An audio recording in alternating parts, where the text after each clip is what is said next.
If you don't have a career wealth plan, you will leave thousands, if not potentially millions of dollars on the table at the end of your career. It's not as difficult or complicated as you may think, and there is a simple 3-step process that will ensure that you can maximize your wealth that you generate during your career. By the end of this video, you'll have a specific actionable process to plan and execute your career wealth plan. If you don't have a career wealth plan, you may wake up, if you're lucky, halfway through your career realizing that you wasted years or even decades of time. You don't want to be that person, but if you are, by chance, you can still catch up with creating a plan at whatever stage that you're in. The biggest misconception is that these plans take a lot of time. They really don't. At most, maybe a couple of hours a year on these plans. Your career and wealth potential is definitely worth that. A saying I always liked was, a goal without a timeline is just a dream. Don't leave your career to a dream. The timelines are important to ensure that you are not wasting career time and that you're holding yourself accountable. There are three separate steps to focus on: the 1-year career plan, the 5-year career plan, and the retirement career plan. Yes, you do need to think about retirement. And while it's not complicated to say, I'll explain why it's important to set certain retirement targets, even if you're early in your career. Okay, let's get started. The 1-year career plan is focusing on what you need to do to get promoted to the next level. That is the only goal of the 1-year plan. And that 1-year plan may not happen in 1 year, but it laser focuses you on promotion, which we all know increases your earning power and wealth, as well as helps mitigate layoff risk. In previous episodes, I talked about how to develop your own promotion recommendation form and get the feedback from your manager or managers, etc. And I'm not going to go into that in detail here, but the 1-year plan focuses on the specific gaps that were identified with the feedback that is holding you back from promotion, whether that's certain project completions, skills that require development, or anything the management team needs to see to increase your chances of that promotion recommendation. It's the easiest one to focus on as it's short term, only a year, and it has only one specific task, and that's to get you promoted as fast as possible and plug any gaps that you might have. And again, it is so important you go through the previous episode that talks about the promotion recommendation form, because that is what's going to focus you on the right things. You don't want to spend the year focusing on something that is not going to help you with promotion. So that's the 1-year plan. Now, the 5-year career plan is next, and this is the one that I almost never see, but it's actually very important to have. Now, the 5-year plan is really just what role that you want to target for your next career ladder level, not the actual level, because some ladders have multiple levels, which should be out of reach for you for now. So for example, the 5-year plan gets you ready for that next big role, or at least closing the gap. So when that role opens or becomes available, you can be ready and highly competitive for it. Now, the difference I've seen with a lot of people who plan for 5 years is they focus on skills, but the skills don't align to an actual role that you could potentially promote into. It's important to get on career job posting sites and actually pick a job or a role that is available today, that while you may not be ready for it today, and it may be like two levels above you, you want to start closing those gaps now. It's not some theoretical job. And the reason you want to pick a specific job is because you can do a gap analysis and specifically see where your resume is falling short. And you don't want to pick just one. You should pick a couple and look for things that align within a sphere of experience and skills that you have. Because remember, the goal for increasing your career wealth on this side of the house is promotability, which means getting to higher levels, which offer much more responsibility and rewards that come with that. So for an example, if you're a director and you want to move to a vice president position, eventually, you may need to pick a couple of different vice president roles that are currently available that you want to be competitive for, and then do the gap analysis on your current skills and experience. So like your 1-year plan was to get you promoted to the next level short term, this is to plug anything larger that you might need for a potential larger role. Sometimes it's a certification. Sometimes it's displaying certain skills or certain types of results that need to be seen at that level. And you want to make a list of where you think you're deficient. Now, this is something that can be difficult early on to do by yourself. So if you have coaches and mentors or even just senior people, ask them to do the gap analysis for you. You can tell them, look, I know I'm not ready for this job now, but I'd like you to look at my resume and tell me where you think my resume is deficient for applying for this role, because I want to go plug those gaps now. And I can tell you, most senior people love to help out individuals who are really looking at medium-term planning, which is really what this is, to get you ready for that next level. Sometimes your own manager will tell you, oh, look, I didn't know you were interested in my role or my boss's role. Let's set up a few conversations. Here's where I think you would have to show more, on your resume and through your actions, some added results or project completions or experience at this level. And let's figure out what we can do to start getting you those now in your projects. And that's the important word, is start working on it now, not later.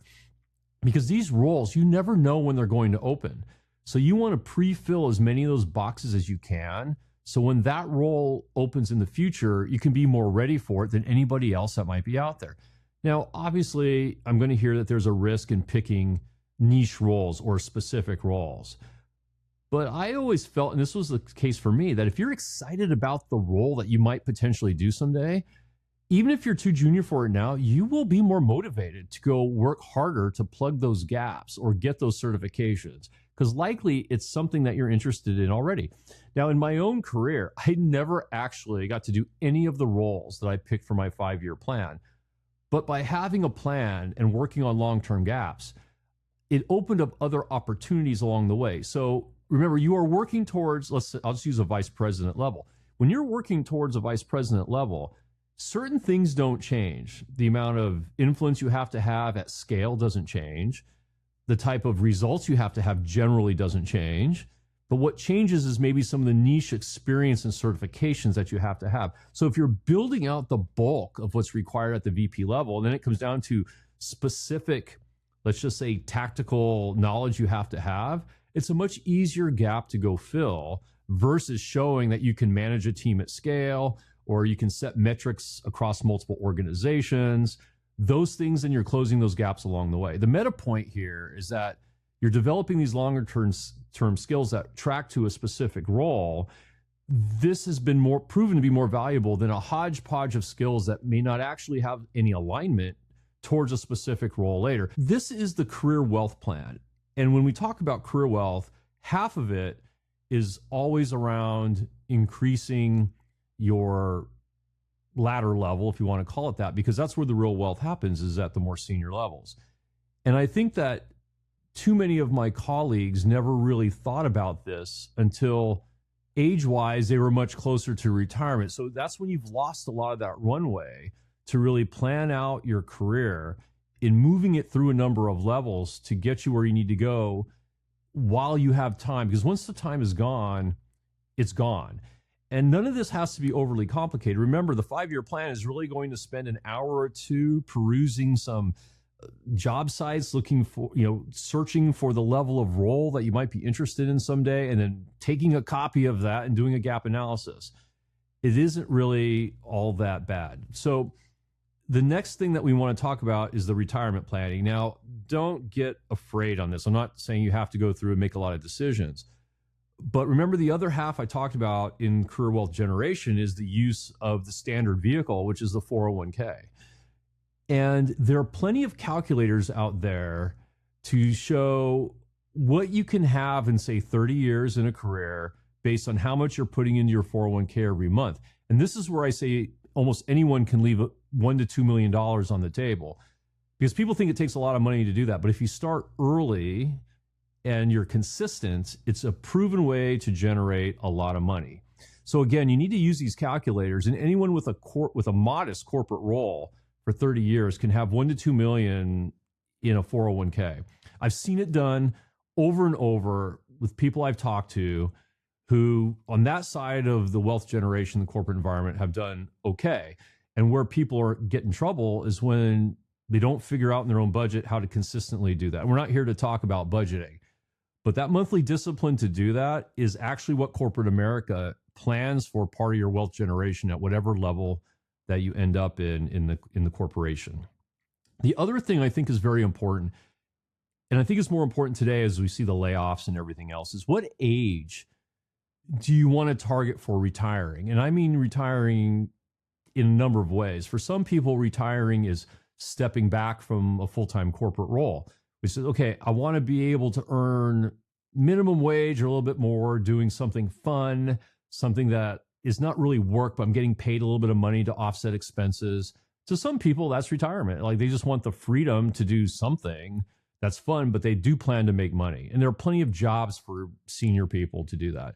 Other people, they want to fully retire, saying they don't want to work. And if they do work, it's not because they need a dollar at all for money.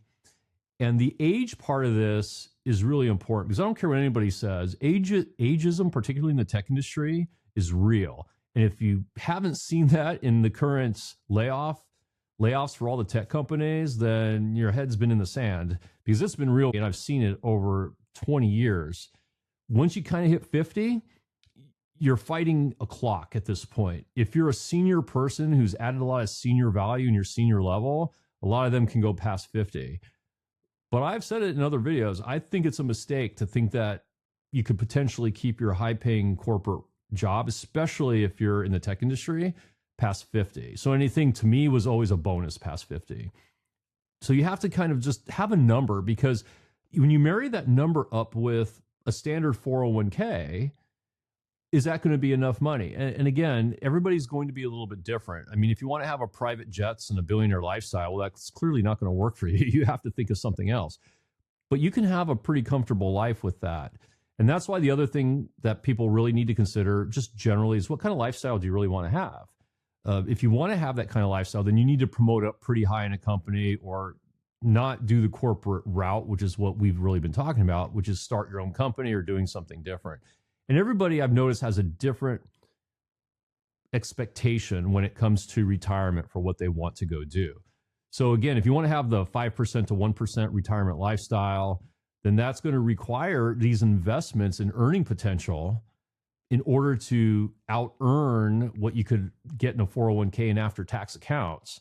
But you can definitely have a comfortable level. So again, we're not talking to doing a real detailed plan, but you have to have some sense of where you want to land. And I've found that the people who've done the best when they get to that stage are planners. Like, I've always been a planner, who really kind of understand where they want to land, generally speaking, because that helps keep you on track. Remember, this timeline is really meant so you can assess along the way where you're at in this term of career planning at all of these stages, whether they're official or not.